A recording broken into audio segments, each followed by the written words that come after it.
Bonjour à tous et à toutes. Alors aujourd'hui, cours sur les autres unités de mesure. On a vu les unités de longueur, mais il en existe d'autres et tu vas voir que finalement elles fonctionnent quand même pour la plupart sensiblement de la même façon.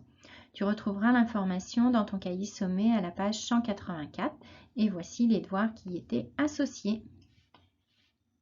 Alors en fait, au fil du temps et de l'histoire, eh bien, il y a plusieurs gabarits, plusieurs unités de mesure qui ont été inventées.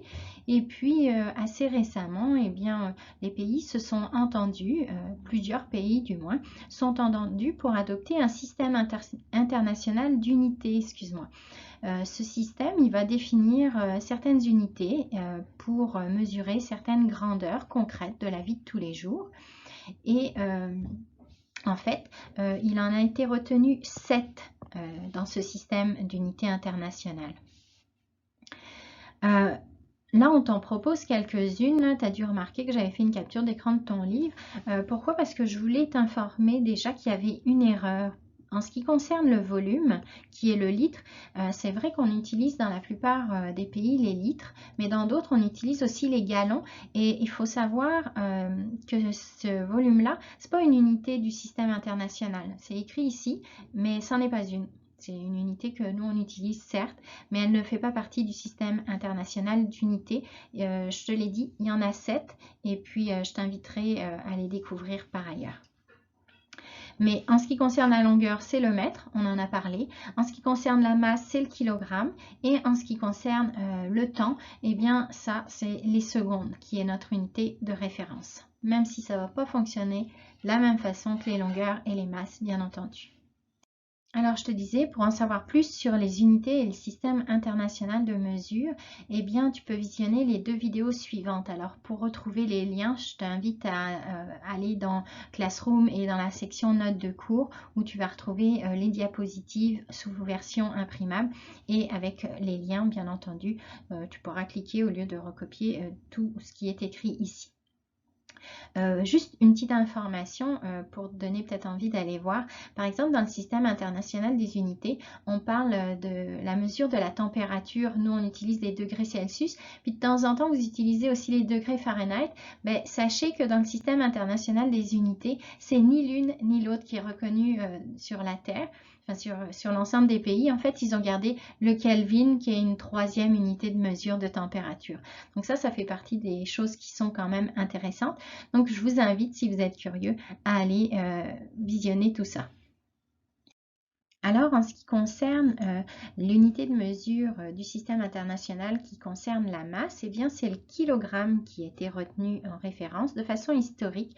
Pourtant, nous, notre référence dans le tableau des unités, ben, ça sera notre valeur centrale, en tout cas les grammes, tout simplement. Puis, on va décliner finalement tout ça en kilogrammes, hectogrammes, décagrammes, de la même façon qu'on le faisait pour les mètres.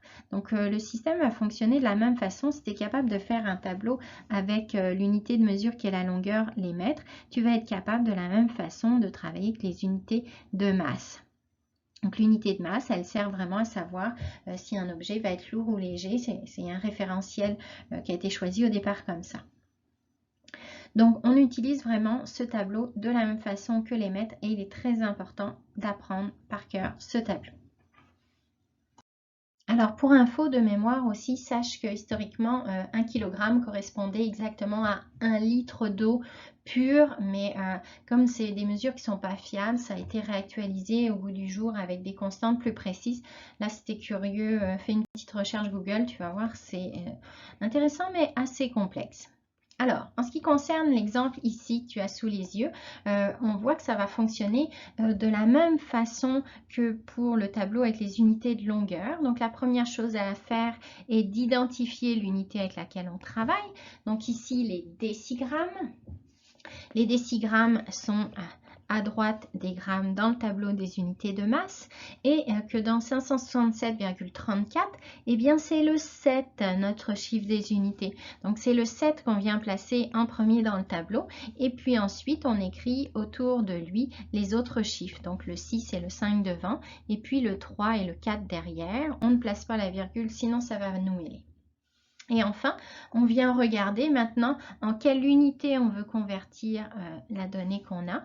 Ici, c'est des kilogrammes, donc j'ai besoin ici de rajouter un 0, ici aussi, et je vais lire ça sous cette forme, 0,0566734 kilogrammes. Voilà comment on utilise le tableau des unités de masse. De la même façon qu'on utilise finalement le tableau des unités de longueur. Alors, notre unité de capacité en litres, souvent on parle aussi de volume en litres, c'est un mélange qu'on fait souvent. Pourtant, un volume, lui, s'exprime en mètres cubes. Ça, vous le reverrez davantage en secondaire 2. Or, la capacité, elle, s'exprime en litres. Donc, bien sûr, c'est des unités qui vont mesurer toutes les deux l'espace, la place occupée dans l'espace par un objet. Elles sont liées. Donc, un litre, ça va représenter la même dimension qu'un cube de 10 cm sur 10 cm sur 10 cm, 1 décimètre cube. Ça encore, tu le reverras en secondaire 2. Ce n'est pas la peine de l'apprendre pour le moment. Nous, ce qui va nous intéresser quand on s'intéresse aux litres, c'est de remarquer que là encore, notre tableau des litres, notre tableau des unités de capacité va fonctionner de la même façon que notre tableau des unités de masse ou de longueur. On voit qu'on a les litres, puis 10 fois plus petit, décilitres, centilitres, millilitres, et 10 fois plus grand, décalitres, 100 fois plus grand, hectolitres, et 1000 fois plus grand, kilolitres. Donc, ça va fonctionner de la même façon, pas de stress à avoir là-dessus. Mais ce tableau est quand même à apprendre par cœur. Alors, sur un exemple, tu vas voir que ça va fonctionner là encore de la même façon que les fois précédentes.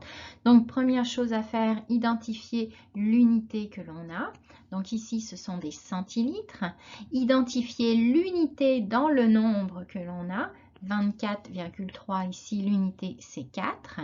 Je viens placer dans mon tableau tous les autres chiffres autour. Et en fonction de l'unité dont je veux convertir, en quelle unité je veux convertir, excusez-moi, eh bien, je vais venir placer les zéros nécessaires. Donc, des fois, il n'y en aura pas à rajouter, juste à déplacer la virgule. Ici, ce sont les décilitres que je veux, pas les décalitres. Oups. Donc, vous voyez, ici, pas besoin de rajouter de zéros. On vient tout simplement placer notre virgule après les décilitres.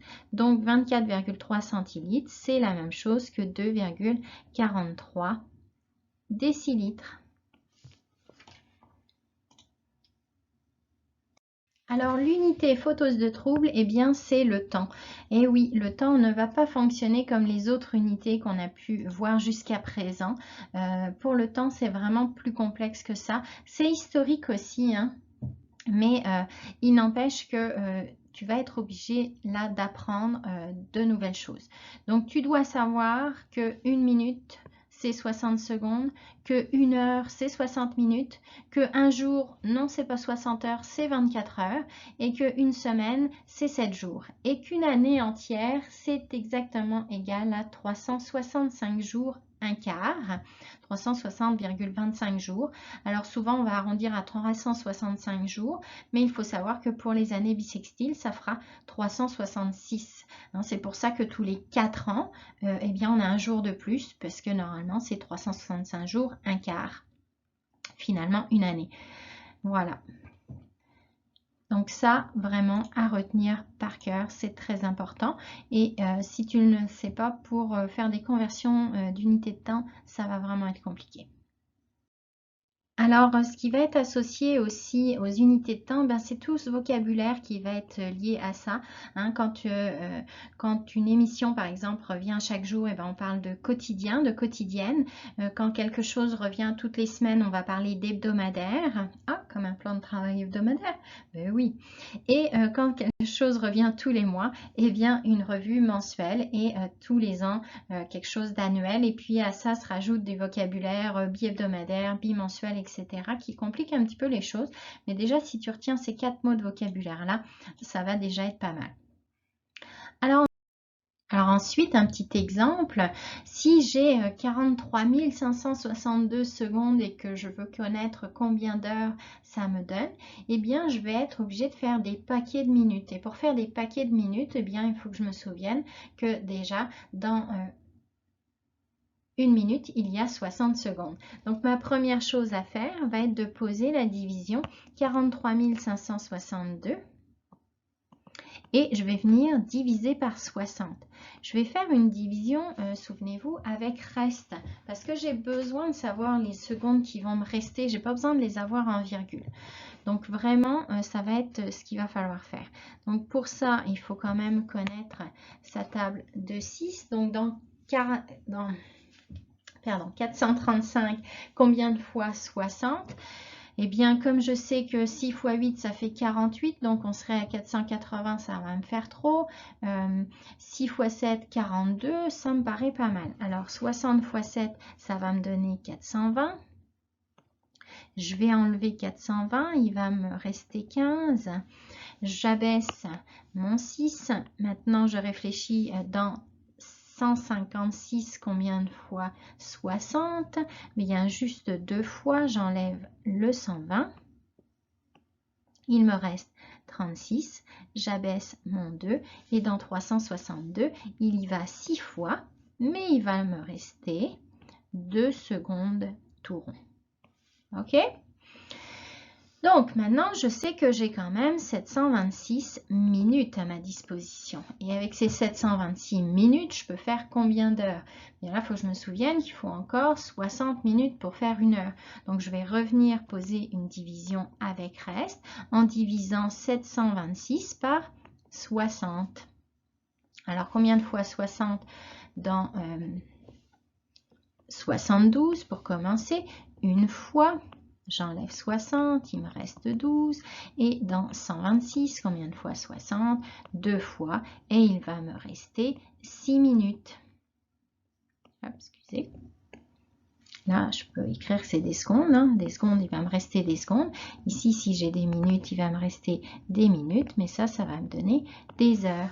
Donc, la solution à ma question, c'est 43 562 secondes. C'est égal à combien d'heures? Eh bien, 12 heures, 6 minutes et 2 secondes. Voilà, autrement dit, pour faire ces conversions d'unités, il va falloir que tu fasses des divisions.